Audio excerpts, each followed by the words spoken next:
ধামরাইয়ে বংশী নদীতে অবৈধ ড্রেজার দিয়ে বালু উত্তোলন। বিস্তারিত দেখুন প্রতিবেদনে।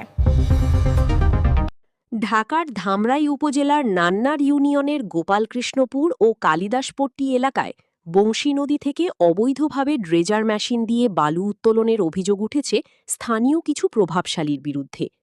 এলাকাবাসীর দাবি, এতে একদিকে সরকার বিপুল রাজস্ব হারাচ্ছে, অন্যদিকে নদী তীরবর্তী মানুষের বসতবাড়ি, ফসলি জমি ও বিভিন্ন স্থাপনা নদীগর্ভে বিলীন হওয়ার শঙ্কা তৈরি হয়েছে।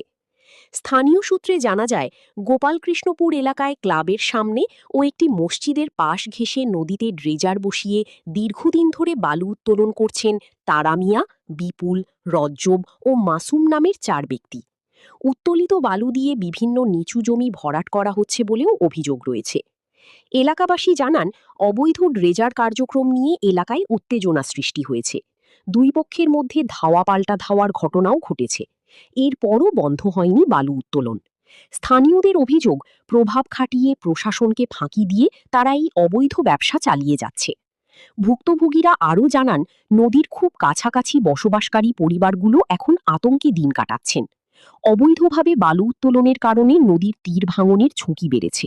এতে বসতবাড়ি, মসজিদ ও ফসলি জমির বড় ধরনের ক্ষয়ক্ষতির আশঙ্কা দেখা দিয়েছে।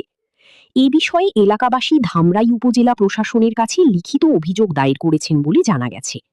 উপজেলা প্রশাসনের পক্ষ থেকে জানানো হয়েছে, খুব দ্রুত ঘটনাস্থলে গিয়ে অবৈধ ড্রেজার বন্ধে ব্যবস্থা নেওয়া হবে। স্থানীয়দের দাবি, মাঝে মধ্যে মোবাইল কোর্ট পরিচালনা করা হলেও কিছুদিন পর আবারও শুরু হয় বালু উত্তোলন।